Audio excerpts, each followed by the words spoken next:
everybody, and welcome to Anime Sickos. It's the podcast for geniuses and the only podcast where we take a look at the four pillars of modern misery: anime, gaming, the tenuous posting, the bedeviled and moribund posting, and of course jobs. I am Tom, an anime sicko.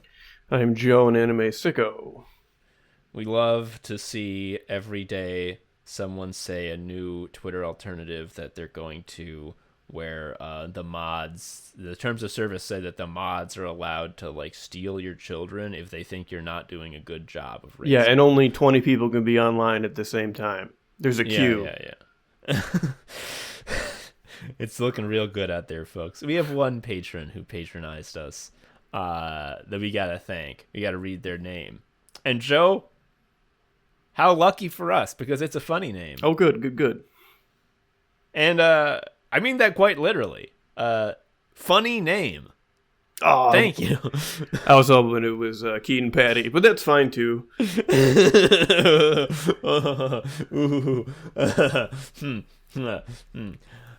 We were made aware that Keaton Patty has heard what we did. The actual statement, which was communicated to us through a third party, was Keaton Patty says hello. So, I am in a safe location. I am on borrowed time. Anime Sickos his days are numbered. Yeah. I don't feel any ill will toward him. I just hope he drops that bit. But I mean, the third party also did say they paid him a lot of money to write that book of fake bot shit, and I'm like, I probably would have done that too. I would have done like a little worm. You know how fucking hard it is to get paid to do comedy writing? It's not easy. Anyway, I'm just gonna put the bumper right here. Cog Talk. Joe, I understand you had a big time COG experience, a COG saga. Am I correct? I did have a COG saga. Last week, I had to COG in Florida. They flew me and my team out to the Florida office, which is near Fort Lauderdale. This is interesting because I assume they had goons drag you there against their will. Like you were manhandled. Am I right? You know what? No, because, and this is such a stupid reason to not dread it, is we just got done having a wonderful weather week in Chicago. It was like November, but it was 72 for some reason. No larger context to worry about. And as soon as that week ended, that blissful weather, I got the information about like, hey, can you come out short notice on Florida? And I was like, this is perfect timing because the temperature curve here is fucked. Yeah, because November sort of fucking looked at its own watch and like, fuck, I'm me. And like had to rush to catch up. And so we had just a run of miserable days where Joe was living in the swampy den of Ron's DeSanctimonious. That name sucks so much. Like, if Trump still had it, he would be calling him, like, the Florida pussy or something. I can't believe he missed Ron DeSatan. Yeah. That's what I would call him. Ron DeSatan. Ron DeSanctimonious. It's such a whiff. It's not even like a whiff like any comedian has jokes I guess that just didn't have it. Ha ha. It's just like, it speaks to a fundamental failure of the process. It's like, I don't think you can ever have the juice again. Anyway, so you went to Florida. You wanted to escape the Chicago weather. I also had to go, but like in a vain effort to sort of assert agency in my mind, I was like, I am choosing to go. Okay. So here's the thing. I'm well aware of all like the sort of political climate in Florida. It is, the ratcheting of homophobia and transphobia and all this other stuff. The curse of Florida is that you step into the sunlight and you become a slut to your own comfort, and you never think about another person again. As this is why all of the fucking Jose Hitlers live there. Oh yeah, yeah. The Miami, which I've never visited Miami. I want to, not for this part I'm about to explain, but in Little Havana, I know there's a lot of Cuban folks who fled Cuba when Castro took over, and their posts are fun because it's like, I can't believe Castro made my family get rid of our slaves. There's also a version of that Tom and I love very much, which was so good. There was a woman talking about, she was doing the danger of communism, what communism has taken away from her, and she was like, my grandfather back in China had a monopoly on all the eggs. I found it. It's from K-Tai. My grandfather had the monopoly of eggs in all of China, and my grandmother was super rich, living in a mansion when the Cultural Revolution happened, and communism took everything away. We were talking about this before the show. This is so fucking funny because, like, if what you're trying to do is propagandize against a communist regime, well, here's the thing about regimes, folks. There's not a single regime in history that has not done dead to rights. It did do some evil shit that must be condemned by moral people. There is not one that is exempt, as far as I know. If there is one, holy shit, tell me. That sounds cool. Anyway, so the point being, if you want to show how the communist regime is evil, I'm sure you could find something that if you just show this is if you frame it like this is the only thing they ever did, then yeah, holy shit, that sounds bad. But her example is like, my grandfather used to send kung fu men to disappear anyone who owned a chicken. And then they made it so he wasn't rich anymore. Like, that's your example. Yeah, it's clearly like, oh, communism is when my life gets worse only. Yes. Communism is when all the little princelings who live in a castle have to look their workers in the eye and say, you're the same as me, and they all vomit. The point being, you're in lovely weather. Yeah. Is this true though? Because my understanding is that it's swampy and rainy, and also that the seas are rising as we speak. The last part, for sure. There's not a whole lot I can do about that. But there was really no rain. It was nothing but sunny. And a little humid because it's Florida, but it was mostly just fucking perfect, like 80 degrees. This is why old people go there. And also, the fucking, like, inherent, like, fascism in the air is balm to them. Old people love to see other people lose rights. So hell yeah. Yeah. So this was my first time meeting anyone that I worked with in person, which was kind of funny, except for there are people on my team who I've actually worked with in previous jobs. So I already knew them in person. Mm-hmm. So working online with them is nothing. But like, for the most part, it was just like, oh yeah, you're like that head I see on my screen all the time. Hello, how are you? That's funny because it sounds like you, the people that you work with, you have your cameras on. In my job, we just don't have our cameras on, like, ever, especially because everyone in my team and my sort of like area of the company like does not buy into the like having your camera on and facilitates a spirit of camaraderie. No, we don't fucking do that. So we just don't have it on. So like, I've met my manager once because he came to visit Chicago pre-Rona. He does not have a picture of him online anywhere by design. And then I have one other coworker who I haven't met, and I do not like, if you showed me a picture of him and said, who is this? I'd say no idea. And that's the way I like to keep it personally. Yeah, I don't mind having video on during meetings, and here's the reason. I just look at myself because I'm beautiful. I have something to focus on. You got glasses. You got new glasses. They look much better. Yeah, well, they're not from 8th grade, and on my, they're not tiny and on my huge head.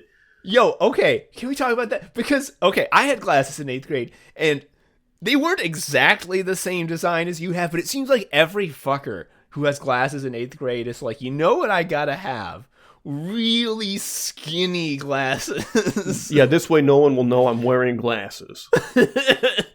Looks terrible. Yeah. But yeah. It's even funnier on a kid. I mean, that's why I switched to contacts as soon as I could, because I'm like, I know that I will never pick a good set. Like, I will always pick the garbage frames. Anyway, you're going there to meet your people. Yeah. And it's cool. Everyone is, I mean, I've met all these people virtually, so to speak. So it's just like, oh, hey, you're the person I do stuff for. Nice to finally see you. Everybody had nice things to say about my work, which is kind of nice. Not that I needed like the praise, but it is nice to simultaneously meet someone for the first time, and their opening move is to sort of like, oh, thank you for your help on blank. That feels good. Yo, this is why I hope that one day we can do like a live Sickos, because like, I tell you what, most times I walk into a building, nobody tells me I'm funny or that they like hearing me talk. Well, no one knows I'm funny at my job either, because I keep that locked down. Because office funny and actual funny are like on different planets. So like they're gonna mistake one for the other, and the dissonance is gonna cause them to hate and resent you, because it's gonna give them a lot of jangling in their brain. One office thing that I had not done in a long time that I'd forgotten about is like the act of fucking grabbing all your shit and moving to a meeting room like 8 times a day. Ooh, I forgot that's about bad. that. I forgot about that because when I'm sitting in my golden cage at home and I have back-to-back meetings, it's just you click a button and different heads pop up. That's wild. Wait, do you do that thing where you have to like balance your mouse on the flat of the laptop as you're walking? I usually just like tuck it under my arm. That's so fucking smart. I put it. I was always, when I had to do that, I was always so nervous I was gonna like lean or turn too fast and my mouse was gonna go flying. Should have fucking tucked it under my arm. This is actually related to something I do want to complain about, which is I hate the feeling of having all my shit on. There's too much shit on me. No, I just hate the feeling of having too many things on my person. So for a 5-day trip, I packed a personal item and like a small suitcase, and even that felt like too much shit. Like there's something about like handling and trying to get through airport security with all your crap that is the most nerve-wracking thing.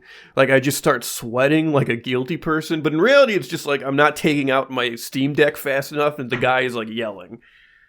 It's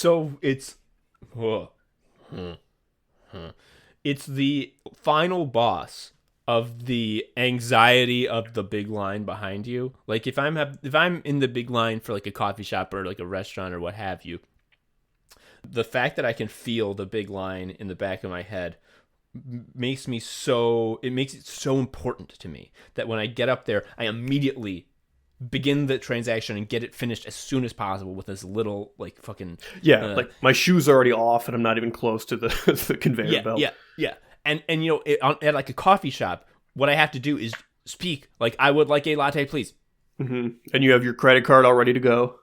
Yeah. At the airport, you gotta like become nude for one. You also have to like define like which of the rules that only sometimes apply are applying here, because sometimes they want you to put your bags in a tray. Sometimes if they see your bag in a tray, they flip out at you and take it out in front of you and like, I don't know the rhyme or reason to that. It's pervert's choice. Like whoever's there just gets to decide. Yeah, and like they are yelling at you constantly. If there are any fluids in your bag, you must take them out. And sometimes they don't say that, and I'm like, what would happen if I didn't take my fluids out, buddy? Not a damn thing. They don't care. And this is at O'Hare, which, in my understanding, is like the busiest airport in the country. When I've flown back from New Orleans, no one gave a shit about anything. That is okay. I think that's an under-discussed trauma that Chicagoans specifically have, because like in my head I always assume that the security in the airport process is gonna have 2 things involved. One, I'm going to wait in a line for at least half an hour, and 2, it's going to be the most miserable experience of my life. And like, there are so many times where on the return trip, I'm like bracing for that. And like, we get to the airport and there's like 3 people in the line and we breeze through in like 2 minutes. And it's like, huh? But what? Where's the angry guy?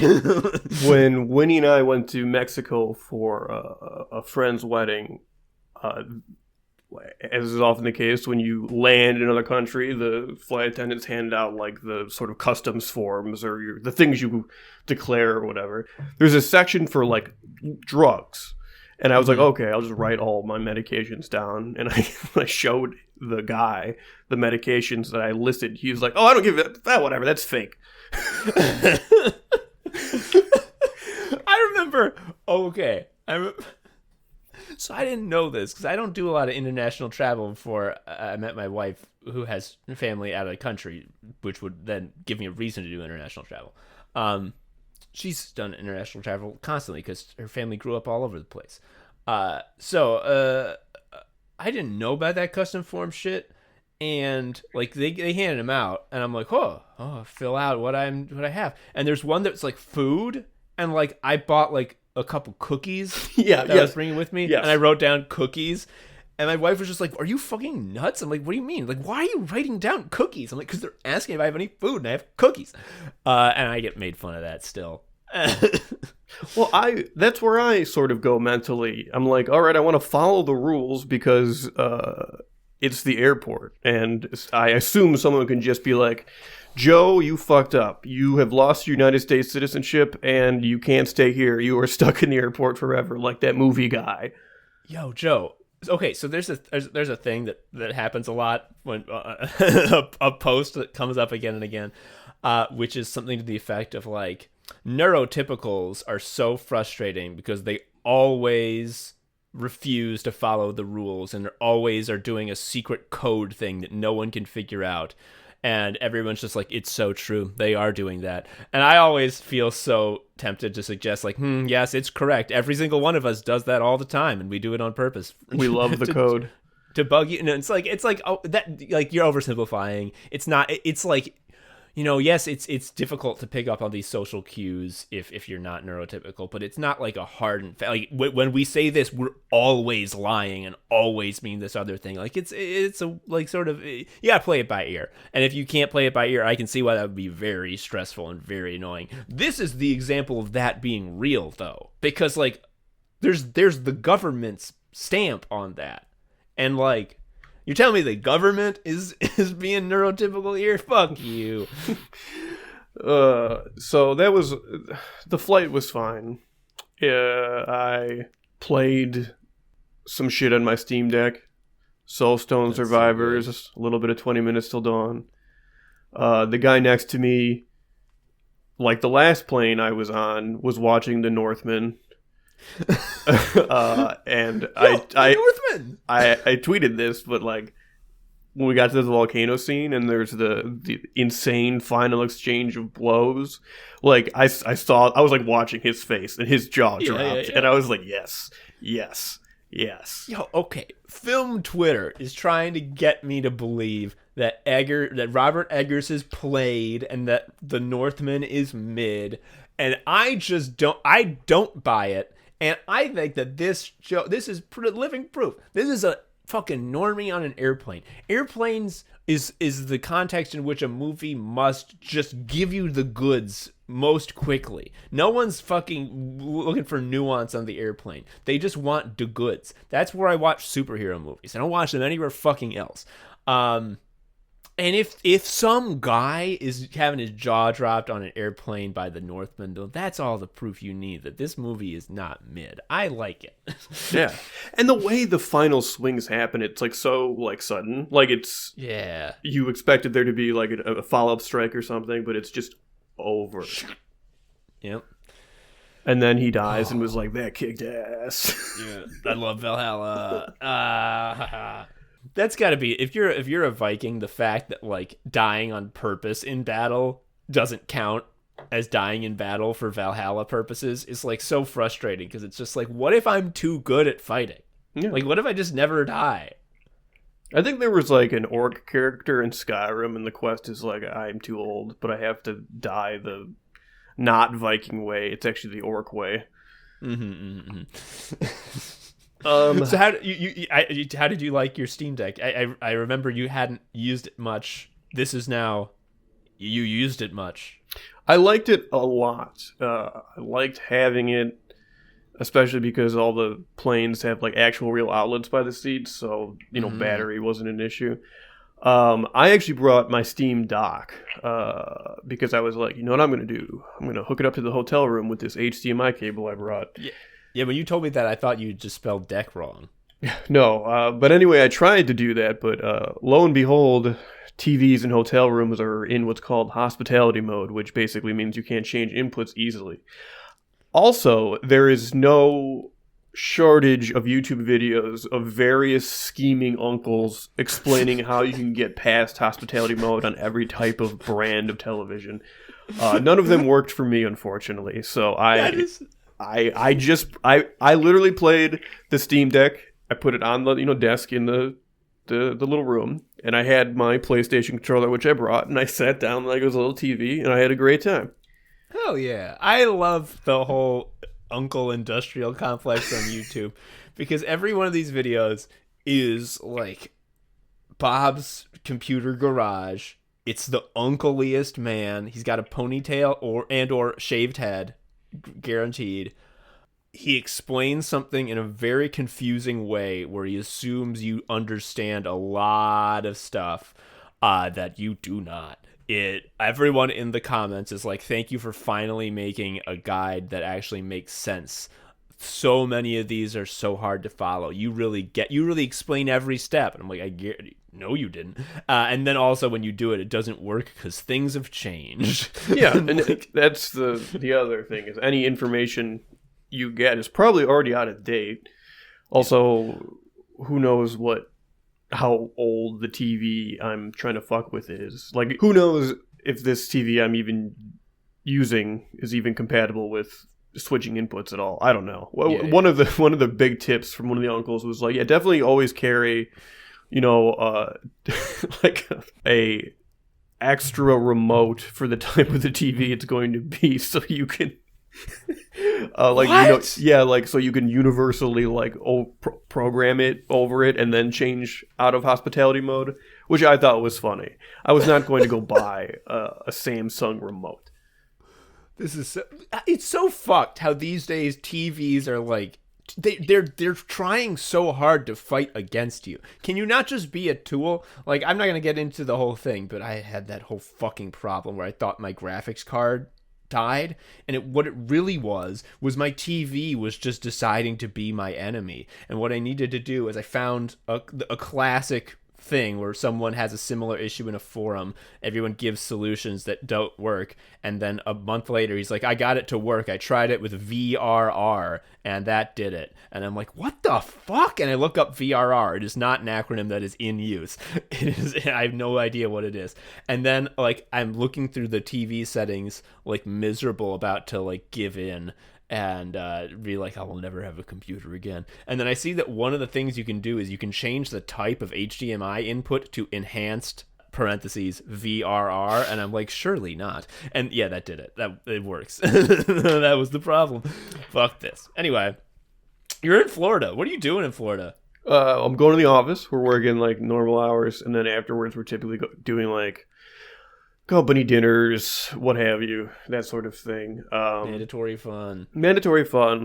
This time it was actually, like, as far as mandatory fun goes, it was enjoyable.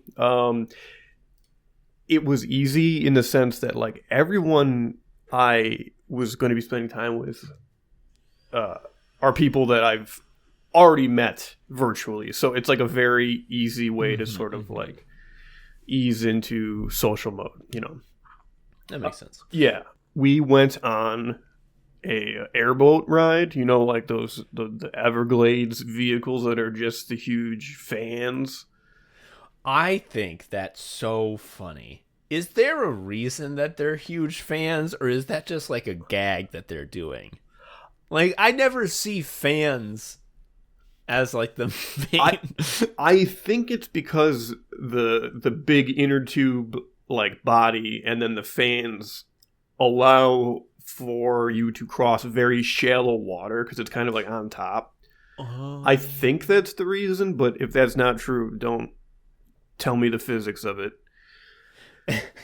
So the purpose of the fan boat ride is it was at Sawgrass National Park. Sawgrass is called that because if you are in an airboat and you stick your hand out and you touch sawgrass as it goes by, it's going to cut the shit out of your hand. It's like a Pokemon move. Oh my god, it's razor leaf for real. Yeah, and the guy was like, I'm not joking. The pilot of the vehicle, Captain Disco, which was this very Florida man with a long knife. Oh, Captain Disc. Yeah, he explained that. But you get a real nice sense of speed. Like, I think the top speed was only like something like 35 miles per hour. But when you're like on the surface of the water, 35 miles per hour feels extremely fast. Yeah, I think the thing that makes people sort of not understand the scope of speed, especially at what we might consider lower speeds, is you used to, if you're going 35 miles per hour, you're in a car. And even if you are in a convertible, rare, you got a windshield on your dang face. So, like, it doesn't feel, you don't feel like the full body sensation of like, oh, everything's going by real fast. If you're in a fan boat and you're just whipping through, 35 is going to feel like fucking motoring. Yeah, and the purpose of the airboat ride is, one, to just ride an airboat because it's cool. It was actually not as loud as I thought. I thought it was going to be, like, deafening. To be clear, it was pretty loud, but I expected much worse. Okay. And the purpose of it is to find gators because there's gators everywhere, and he wants to basically he drives around, and then when he gets to an area where he knows there are gators, he turns off the engine and just sort of like silently coast. And I sit there thinking about the movie Lake Placid, and Captain Disco, I assume, was trying to find a gator in order to find the most beautiful one to make his wife. Yeah, absolutely. Like one with long hair. And they were like, I saw like glimpses of one running away once. It wasn't a very fruitful outing. Even Captain Disco was like, sorry, I really wanted to bring you guys more gators. I'm sorry. That's so fun when like the tour guide's like, well, we all know it. That blew. That was very good. So that airboat ride area, Sawgrass National Park, is also a reptile sanctuary. Mm-hmm. So before we left for the airboat and we're killing time, we basically got to go and walk around a zoo that is only reptiles, which was pretty awesome. I got to touch a baby alligator. Mm-hmm. Their bottom, like their underside, is like so friggin' soft. It's weird. They also had a 13-foot alligator in captivity named Cannibal, and he is called Cannibal because he ate his family. What? I mean, can't argue with that. So, yes. Florida sounds, it sounds just about right. Yeah. But that was good. So all in all, I enjoyed that. There was no motion sickness too, which was cool. The ride was very smooth because you're just sort of like skimming on the top of the water. There's a big graphics card fan just doing all the work for you, and you just chill. Hell yeah. Yeah, it was really cool. I'd never done anything like that. It was worth doing even without any gators. Yeah. I mean, like, you're doing that, you're having fun in the sun, so that's like one transphobic law you can ignore. You're going fast through the park, so that's like probably like a homophobic law that teachers have to follow that you can forget about for a while. Yeah. And if you had seen an alligator, then like you would start to think that Ron DeSanctimonious was a good nickname. Yeah, my every wrinkle in my brain starts to smooth out with each new visual treat. Yeah, and then if you had seen an alligator with long hair and Captain Disco was like, finally my wife, then you would agree that I would, of course, facilitate that wedding is what I would do. Yeah, I was going to say, sometimes a guy needs to have every egg in a country. You know, sometimes that's just what a guy needs. That's fine. Don't take that away. How dare you? Fuck. Oh, Joe. I'm seeing that you went to Hollywood Beach. Hollywood Beach. I went to What's Hollywood that about? Beach. Hollywood Beach is in Hollywood, Florida, which what I'm about to say may surprise you. It is a town that is filled with a bunch of beach, condos, and hotels. No way. Wowsy, In wowsy. Florida? Yeah. Surely not. But we went to Hollywood Beach, specifically Margaritaville, which I thought Margaritaville was like just a restaurant. Margaritaville is like a ward. it's Wait, like okay, so is this like the one that he wrote the song about? Like he visited this place and was like, I gotta write a song about Margaritaville. no, I think it came to him in a dream, and then he made it real everywhere, like Johnny Appleseed. Okay, yeah, that makes sense. Is this like the flagship one, or are they all like this? Is it like each Margaritaville is like a city state? I got the sense that they're all very similar. I did not know Land Shark Lager, which is a beer I've had before, was part of the Jimmy Buffett empire. Like, that's him. I didn't know that.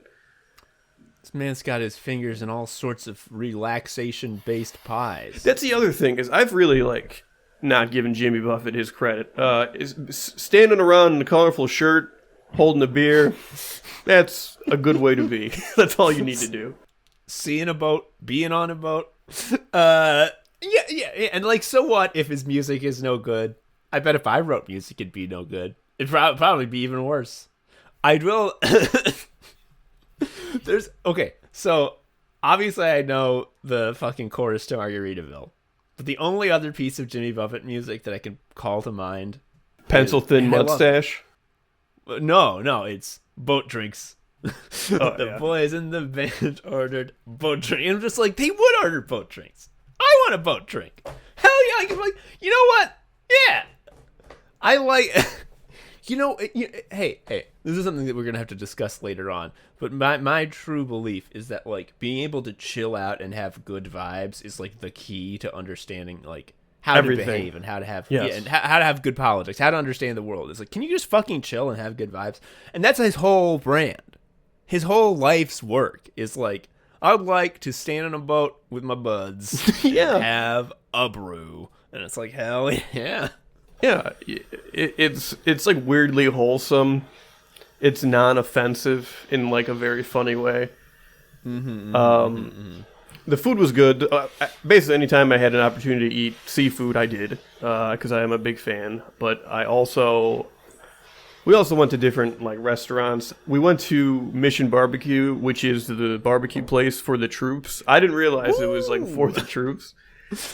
Do they make you say the pledge when you come in? I think there's some sort of thing they do there that like everybody stands up when a certain thing happens. That did not happen when I was there. And What do you think it was like eating there when they killed Bin Laden? I can only imagine. I imagine everyone ate for free for a very long time.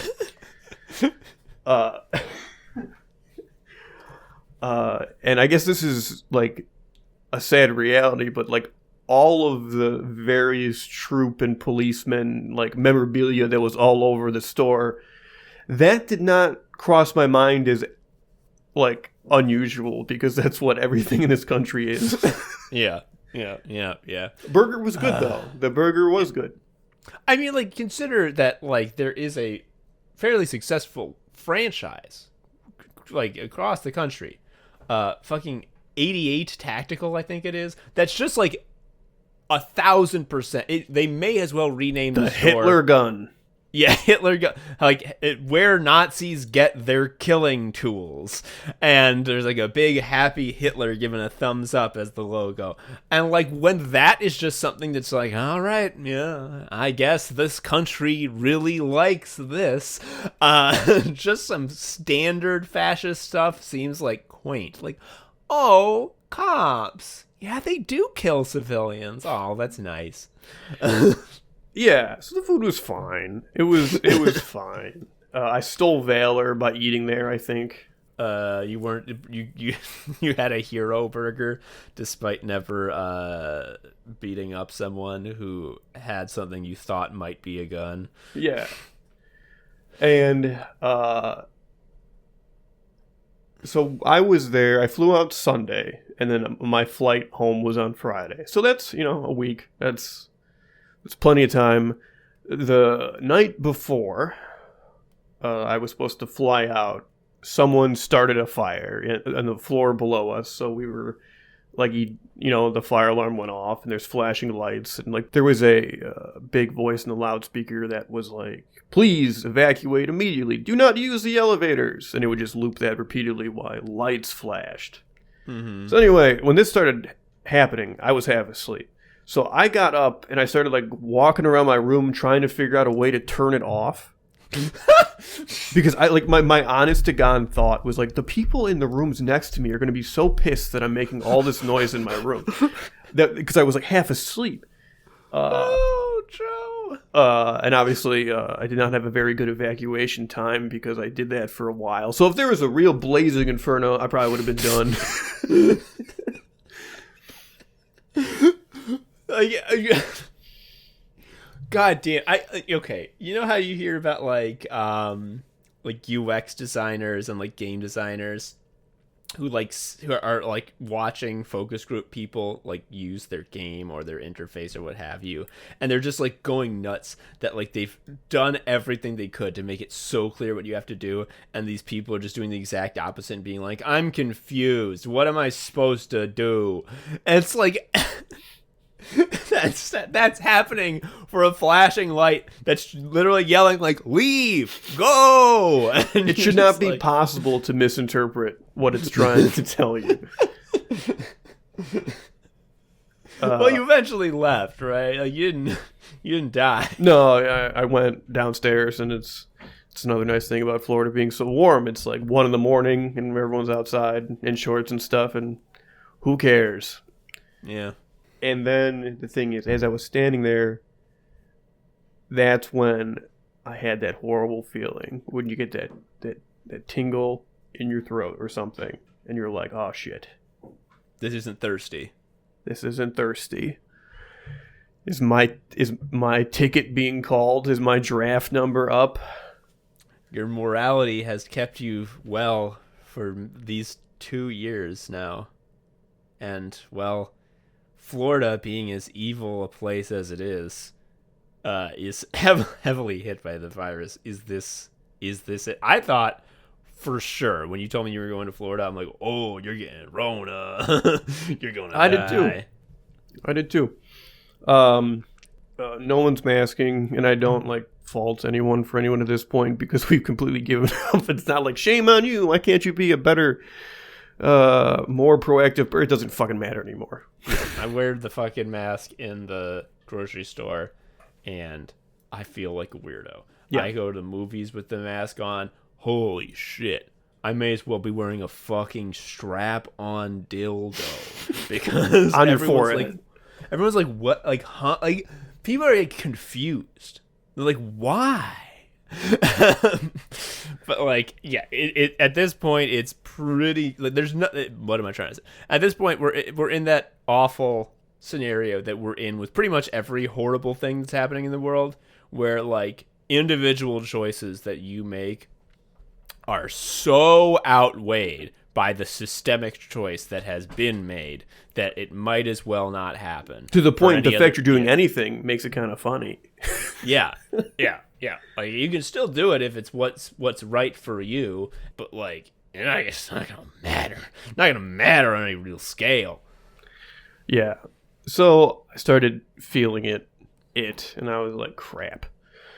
Didn't help then also that like I was 1 lithium short when I got to the airport, so I'm starting to feel like crap as I'm loading all my crap in on top of I'm like shaking because I'm like hot and like uncomfortable, and like the woman behind me is like very nice and like, "Hey, you left this there." Like she did that twice behind me, and I was like, "If you weren't here, what would I do?" And she just laughed.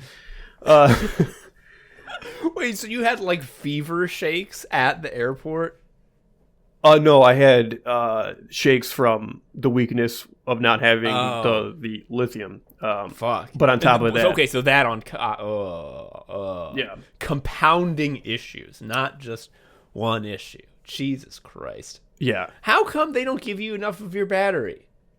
No, that was totally on me. Like I counted out how many I needed, and I just was -1 off. That's on Shit. me. There's no like, no one did this to me but myself.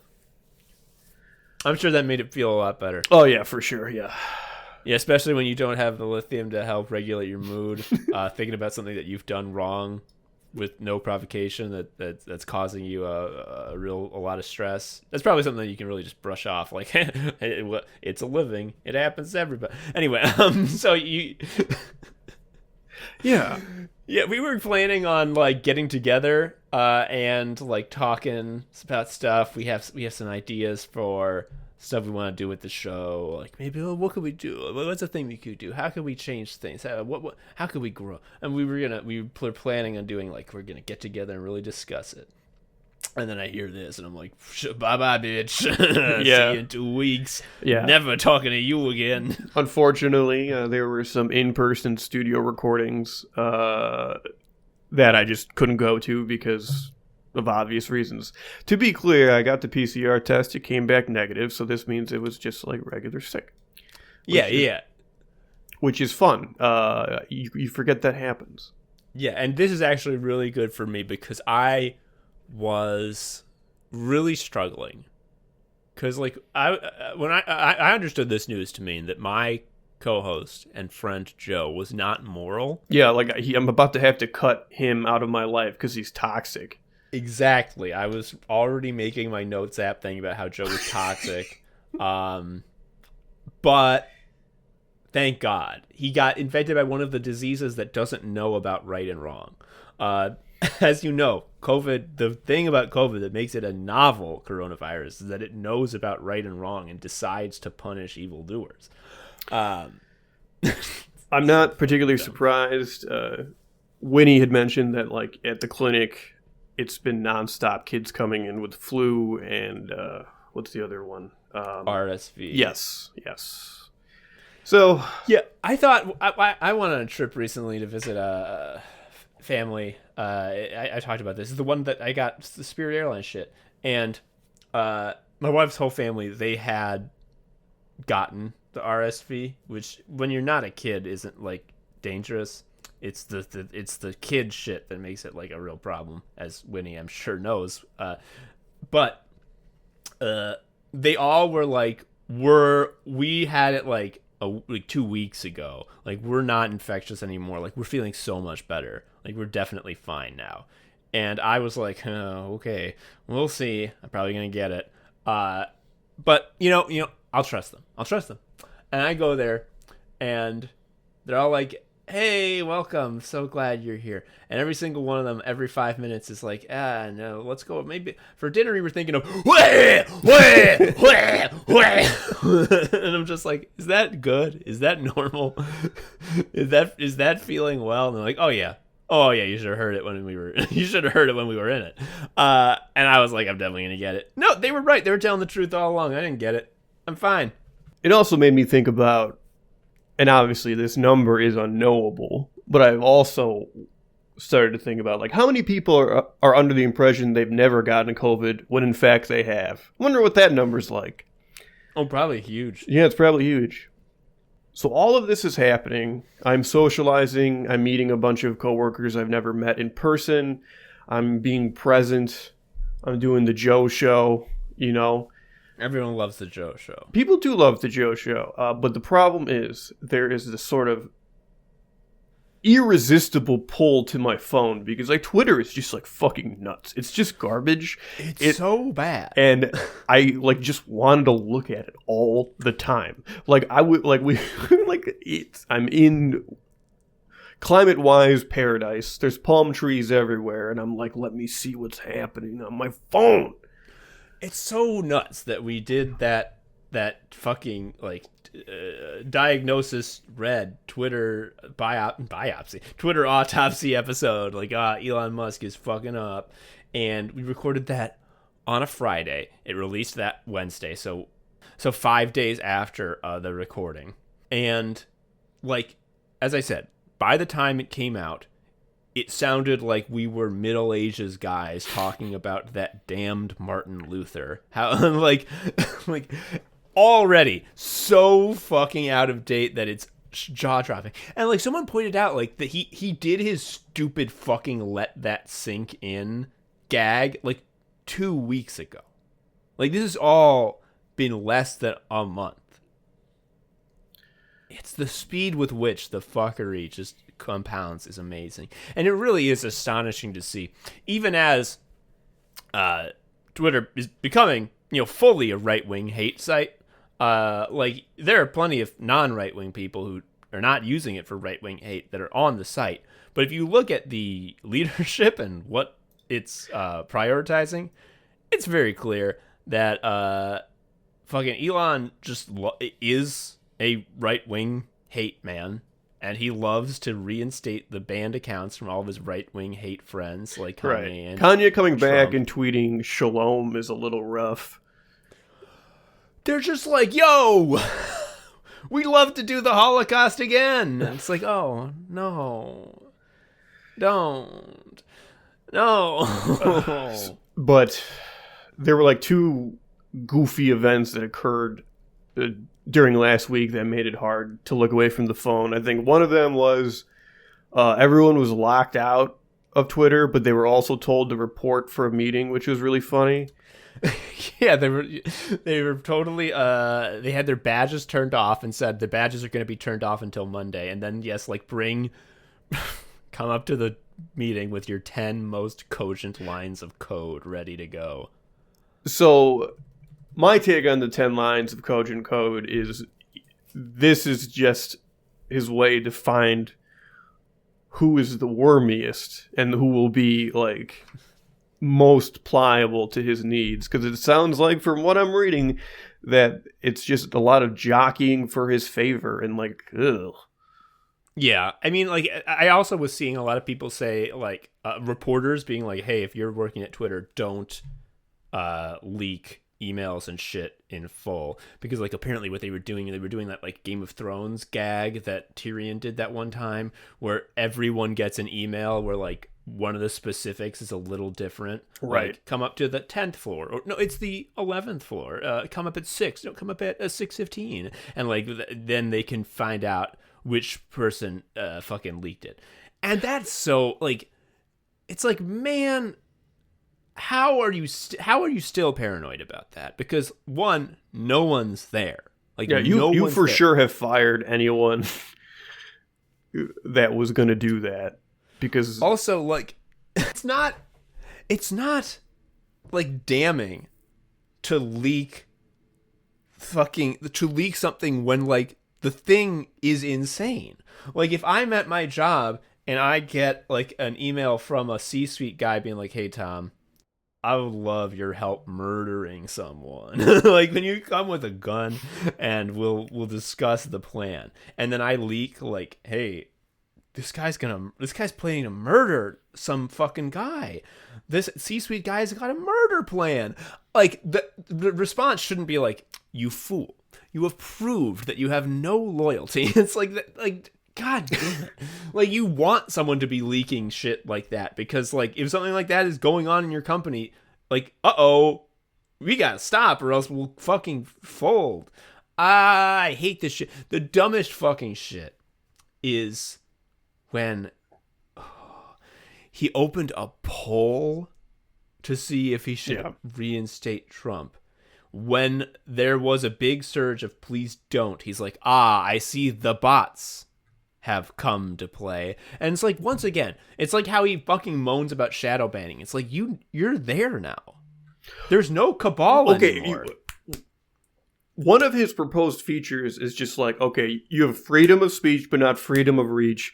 And the thing he described to explain what he meant by that was literally shadow banning. Yes. If you have a negative post, which, how is that determined? There is no content moderation team. And if we're looking at the evidence, if we're looking at what has come before, the precedent, if Elon is in charge, a negative post will be a post that does not celebrate right-wing hate. If you have a negative post, it will be almost impossible for someone to see the post. And it's like, that's fucking shadow banning. But he still is under the impression that there is a cabal. So like if you can be guaranteed that if this poll came out with no as the winner, he would be like, I'm going to reinstate Trump anyway, because it just goes to show that the bots and the blue check libs will do anything to brigade free speech. And I mean, it's in his best interest now to just continue to be a horrible spectacle. Yeah. I do love that he constantly posts, the cry laughing emoji post where he's like, Twitter's dying. Yeah, sure. Dying with all-time high engagement. Cry laughing, cry laughing, cry laughing. And it's like, buddy, you don't seem to understand that engagement is an operating cost. Like engagement loses you money. Anyway, so he reinstated fucking Trump, and now we turn the clock back to a Truth Social post. Do they call them truths? I know that retweet is retruth. They're truths and retruths. It's pretty Donald funny. Trump made a truth on Truth Social. A couple, maybe, how long was it ago? Who knows? It's absolutely a cold shot. It was July, actually. So months ago. Donald Trump truths a picture of himself in the Oval Office with Elon Musk standing next to him looking fucking terrible. His tie is way too short. He looks like a kid. Anyway, he says, when Elon Musk came to the White House asking me for help on all of his many subsidized projects, whether it's electric cars that don't drive long enough, driverless cars that crash, or rocket ships to nowhere, without which subsidies he'd be worthless, and telling me how he was a big Trump fan and Republican, I could have said, drop to your knees and beg, and he would have done it. At the time, a lot of people thought that this was him making up lies, as he is wont to do, in order to position himself as the better right-wing cult figure that you should pay attention to in opposition to Elon. I think this was actually just an accurate play-by-play. 1,000% accurate, because the fucking thing he did when it was clear that Trump did not give a shit about Twitter no more and was not coming back to his account, Elon posted that fucking Milo Manara porn comic where there's a priest praying desperately, looking up to avoid temptation. Oh, please make my boner go and away. There is a pliant, nubile babe with her pussy pointing towards him with a look of pure lust. And would you believe that the pious priest begging for release from his lust is labeled Donald Trump, and the pussy is labeled Twitter, and literally, it's please daddy fuck me. Please daddy fuck me. I want you to fuck me so bad. Please. He would have dropped to his knees and begged. Truth. It is a truth. So I'm retruthing it now. I hate this fuck. I mean, this also is touching another fact, which is, like, he's replying to everything. Yeah. All day and all night. I also love the fucking, like, the creeps, the yes men who bend over backwards to rationalize how everything he does is actually a great business thing. Like him calling a meeting at 1 a.m. in the morning that he calls a code review, but based on the pictures he chose to share was just the engineers giving him a very high level, like, baby's first. It was like a service diagram. I've seen that when we're gathering requirements and we're trying to understand where all the fucking input and output. This is the phone. The phone asks, "Can I see some tweets?" And this is the thing that goes and finds the tweets. And here's what it's made of. Like, there's no fucking code there, idiot. Anyway, people were pointing that out, being like, people say Elon Musk isn't a good manager or a good businessman, but can you think of any other CEO who's working in the weeds at 1 a.m.? That's real immersion in the culture. And, like, that's someone who really cares. And it's like, fucking, if you were competent, you could have people leave at 5. Yes, for sure. Like, if you were doing a better job, people wouldn't be doing sleepovers at the office, and you wouldn't have to valorize it as proof of the hardcoreness, which is that word he keeps saying. Which is really just like, hello, everybody. Please make your lives much worse. Like, I would love it if you fucking got depressed and sucked ass at having a life. Actually, any of you married? I'd like you not to be. I'm going to do everything I can to accelerate that. Anyone who's on an H-1B1 visa, I feel especially bad for, because obviously you need to stay employed in order to stay, so that means you are very much at the whims of this guy. Fucking nightmare. Which is like a bad feeling. You know what else is a weird feeling? I know about bad. It's kind of bad. It's kind of good. We in the sort of dying throes of Twitter, and you know, people were saying like, everyone was saying Twitter's gonna die, but it's still up. Ha ha ha! You idiots! It's like, dying can mean a lot of things. Just because the site is up doesn't mean it's not dying. And also, I've seen this a fucking lot. When I open up a tweet to expand and see the replies are above the tweet. That didn't used to happen. Anywho, I forget where I was going with this. Well, they're saying, oh, it's fine. It's not actually in a state of decline as it like clips through the floor. No, it's insanely in a state of decline. Thank you for picking up my train of thought. In this dying state, we have both, through no effort, gone like mega viral, which for me especially never happens. I muted my shit immediately. Once I saw it take off, I was like, I do not need to read a comment from this. My stupid tweet was just about how I don't want to go to Discord because it's chatting, not posting. I need to post. Posting has to happen. If I don't post, I get the itch and I steal a school bus, was the joke. I got... You know, there's no use getting jealous over these things. But in this case, I gotta say, I got a little steamed because you said that shit verbatim on the last episode of this podcast. An episode. And it didn't do 55,000 downloads, I'll tell you what. Downloads? We wish. And so like I was like, damn, Joe he reposted one of his jokes and now he's getting huge numbers. God, I can't think of any jokes I could repost to get huge numbers. This sucks. I wish I too could get big numbers. It's just not in the cards for me. I'm not a good poster. You know, that's really the sad thing about me. As much as I like to try, and as much as I consider myself a scholar of posting, the truth is, if you look at the facts, I'm just not good at it. I don't get the numbers. Like, occasionally I will go gentleman's viral, which is where you get less than 200 but more than 50 likes, which I try to tell myself, that's the sweet spot because nothing annoying happens. But still, I yearn for more. And also the thing, Joe, that you got to do if you haven't already, mute notifications from people who don't follow you or who you don't follow. Because that, like, I didn't know that my shit was going big until, like, I looked at it and saw the numbers and my eyes did the, like, boing. Because, like, I got, like, 50 notifications from people I follow. And I'm like, I've gone gentleman's viral the normal way.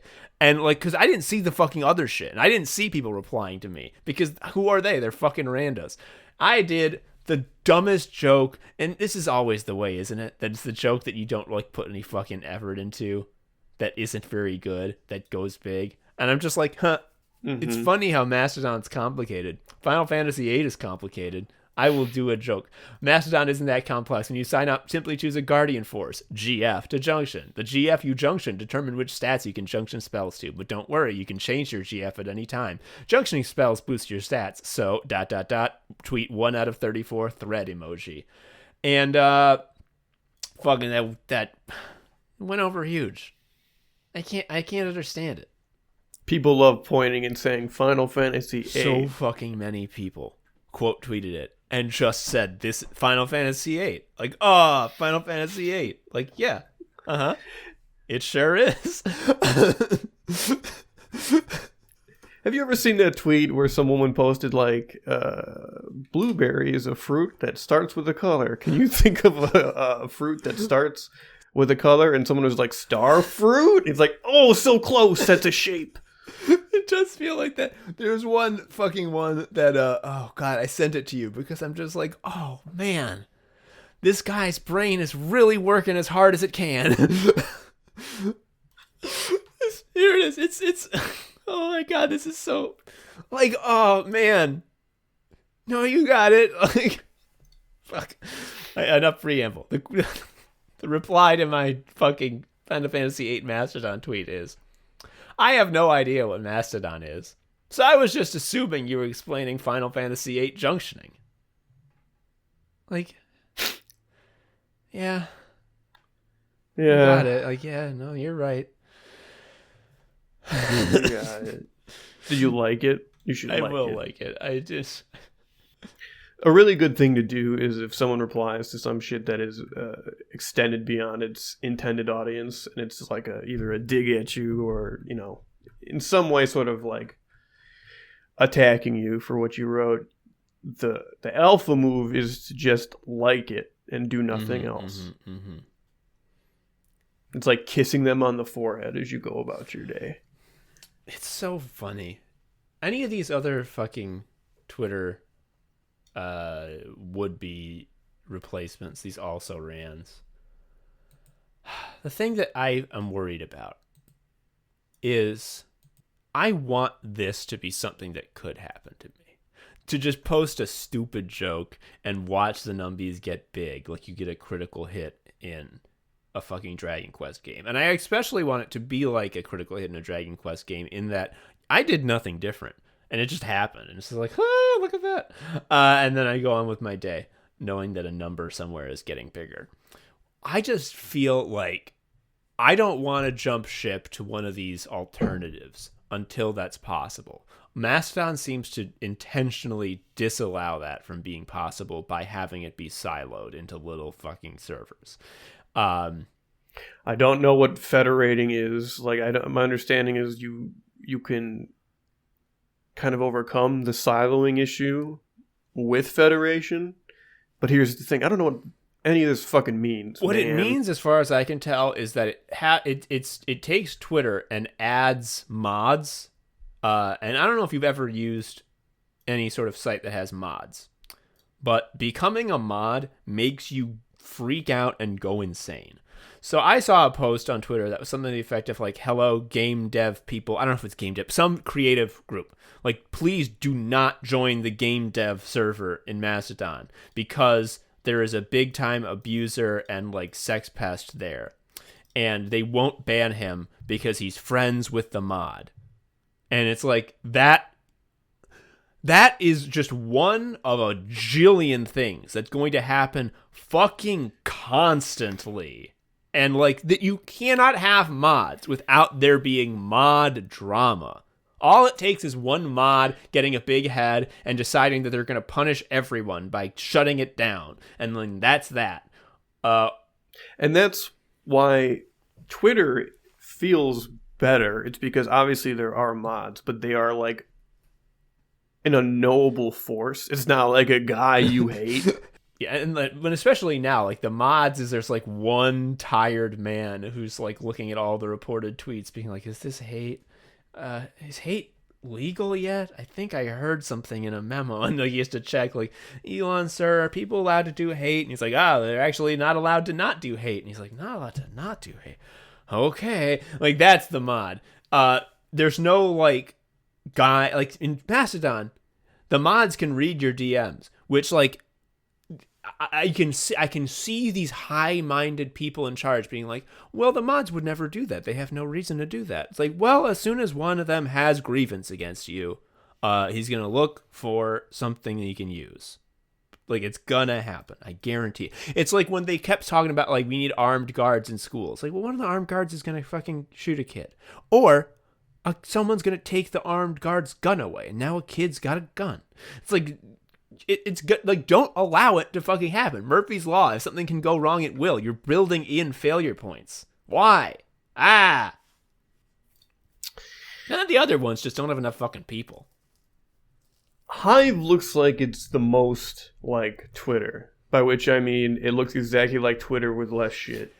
The issue is, though, Um, there's no browser version. That's ageist, dude. I want to use it on my browser. That's my main way. oh, is there? That's a deal Yeah, breaker. it's iOS only too. Not only is it just mobile, you can't get it on Android. Oh, I hate Yeah, this it then. sucks ass. Because I have an Android and I would like to. And I'm never gonna go to Tumblr, and I'll tell you why. I don't have it. I don't have the juice for it. I won't be able to hack it on Tumblr. I've seen Tumblr posts. I know the kind of brain and the kind of thing you have to do to be on Tumblr. You know what? You know how I was saying, like, it's funny how every once in a while there's a post that says, like, neurotypicals follow a very strict set of hidden rules that they always do. They have an unbreakable flowchart in their head that they will never share with us, and they always love to say a fake thing. And I'm like, oh, you're just misunderstanding the social cues. I understand why you think that, but it's not technically accurate. My thoughts on Tumblr is like the opposite. Like, as a neurotypical, I'll never fucking understand what's going on there. Holy shit. It's not for me. I can't understand the Byzantine rules that they play by. The jokes simply are things that I would never, my thought process would never end with a joke that would do well on Tumblr. It just doesn't happen. Yeah. Co-host I signed up for. I can't post. Co-host looks like Tumblr in a lot of ways. You can't post? No. I like to stop mass auto generation of accounts. When you make an account without an invite, you are like unable to post. Oh, you have for 3 summoning days, sickness. and then you can. Yes, absolutely. But if you get an invite, you get haste. Okay. But it looks, to me, as someone who didn't really use Tumblr, it looks Tumblr-y. I just don't know. I'm thinking back to when Dig went from like the most used site on the fucking internet and like completely emptied out because changes in management and just made it shitty. And I think that was sort of the juice in the arm for Reddit as well, because many of those folks went to Reddit. So I don't know what's going to happen. There's going to be some mass exodus, maybe. Or maybe nothing will fucking happen, and it'll just continue to get worse and shittier. Well, I mean, that is the sort of state of all things. Everything gets worse and shittier. Fucking see, for example, Google Chat, which they've changed to make it insanely worse. You don't know this because I cut it out, listener, but when I was trying to find that post of the guy who was like, I thought this post was about Final Fantasy. And I'm like, yeah, it is, man. That took me like 1 full minute to pull up the link because I sent it to Joe in Google Chat. And I was like, Google Chat, please open. And it's like, oh, fuck, open. Oh, no. I never thought this would happen. Oh, what do I do? It's just everything gets worse.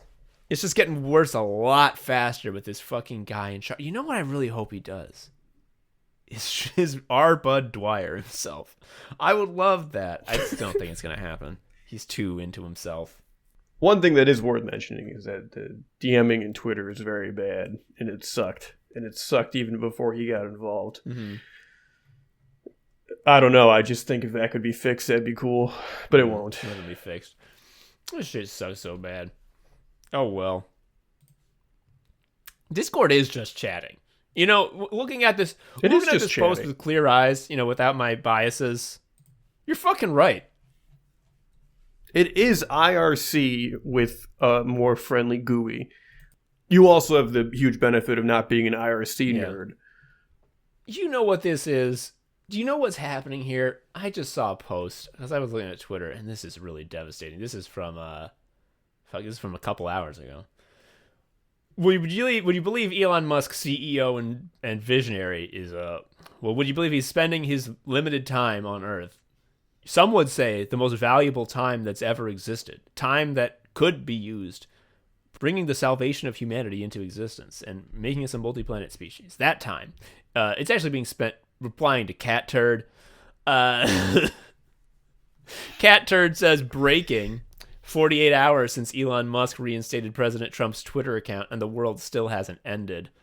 And I don't know what this reply is referring to, but, like, it's just so fucking whiny. You're the richest man in the world, and you are replying to He says, Catcher. and it turns out that Trent, quote, 9-inch nails, Reznor, you need to clarify which Trent Reznor, a very common name you're talking about.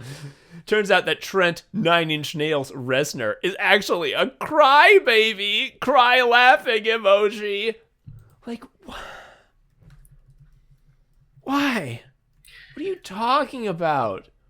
He's responding to the ADL, being like, stop defaming me. He's on one. I don't really know what else to say. It's clear that this is going to be his tact. Oh, I guess Trent Reznor... for a while. I guess Trent Reznor quit Twitter, and that's what he's referring to. It's like the whole like I'm not mad, I'm actually laughing has never been more real. This fucker. It is fun though watching it all fuck up.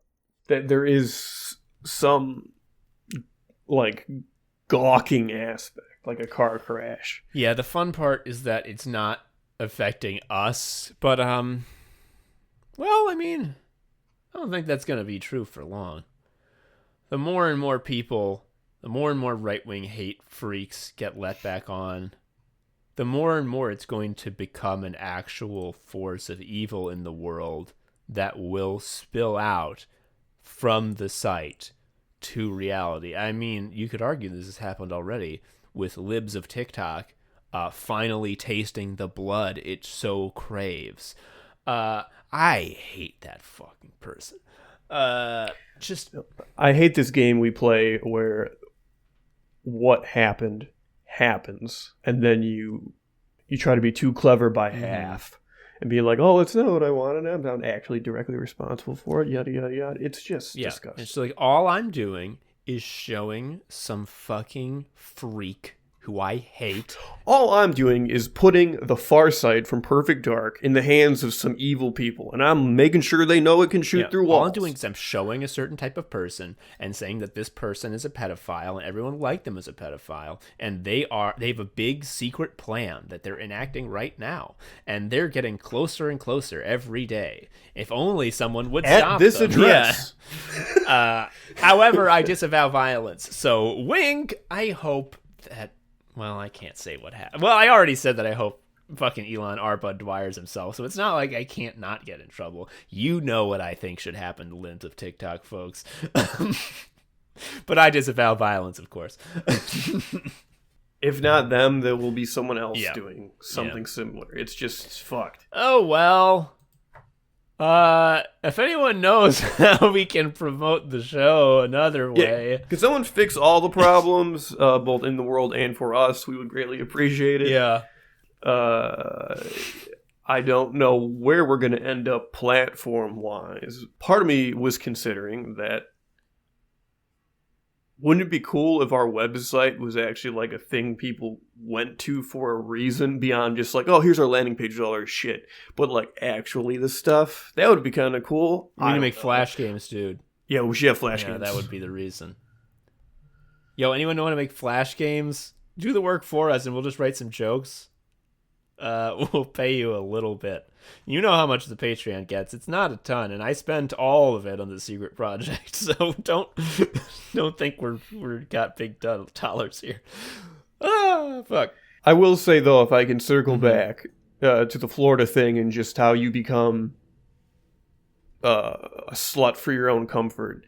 Like when we were driving to Margaritaville, like we were driving down this road in Hollywood Beach, and it's nothing but like condo buildings and stuff for sale and like apartments, and like you see that and you start thinking like, what if I lived here? You know what I mean? Like you have that idiot moron thought. House there.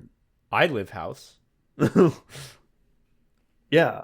And the weather would be great. And but then we know what's happening. You're blocking out all the bad. To say nothing of the hurricanes that are going to happen every 3 months. Yo, we're so fucking wise. I didn't even realize this till you circled back, because I had put the Florida shit out of my mind completely. It's a mirror. Show the themes recur. Twitter is like Florida. It is an evil place. It is getting worse. It is being run by someone who is desanctimonious and who is actively introducing more and more right-wing hate as fast as he can. And yet we are compelled by our selfish desires to sort of be like, well, that's bad, but like, the vibes here are probably cool. Like, what if I lived here? That probably doesn't speak well to my staying on Twitter. Oh, fuck. Well, we gotta know about the posts, folks, to bring them to your attention.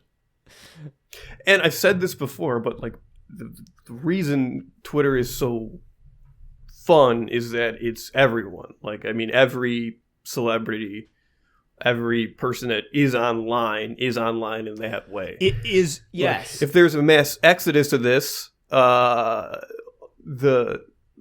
there's going to be a weird dispersement. Like Joyce Carol Oates will probably not make a new thing, but let's say she moves to a platform I don't want to move to. Like, that's fun. It is. And you know what it is, Joe. Okay, if there was a perfect Twitter replacement, like the app works fine, it prioritizes what we like about posting, and it's like really good. And all of our friends, all of our people go there, and we go there, and it's great. The fact is that part of why I go on Twitter is to talk with my friends and see my friends' posts. But another part, almost as big, is to go to the circus and go behind the beaded curtain and see the exhibit that they don't tell the tax collectors about. I want to go to the human zoo. I want to see the freaks.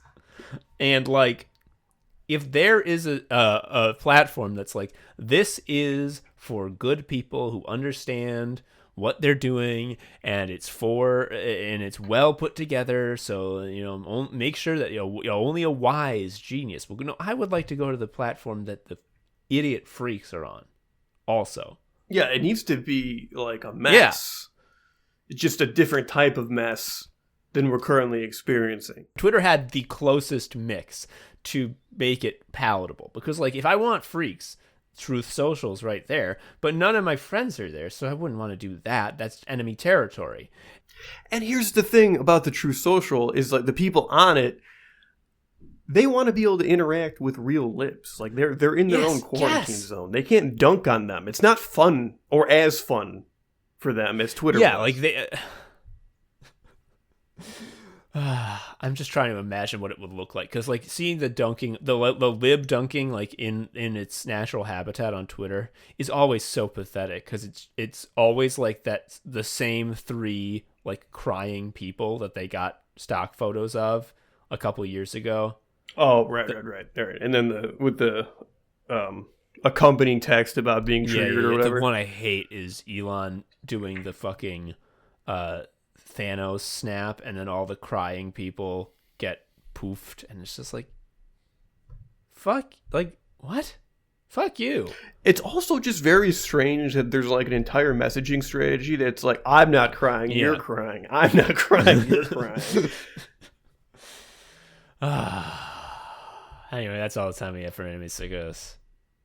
Fucking Christ. I'm Joe, an Anime Sicko. I'm getting better. I'm Tom, an Anime Sicko. My back hurts. I'm going to a physical therapist tomorrow. I didn't talk about it, but I've been struggling. Anyway, we'll see you next time. Bye-bye. See ya. Thank you for listening to Anime Sickos. I've been Tom, a sicko. You can follow me on Twitter at TomHarrison19. Joe is also a sicko. You can follow him on Twitter at ShariaUncle. You can follow Anime Sickos on Twitter at Anime Sickos, or email us at animesickos@gmail.com. Please leave us a review or something. I don't know. Tell a friend. Anyway, until next time, bye.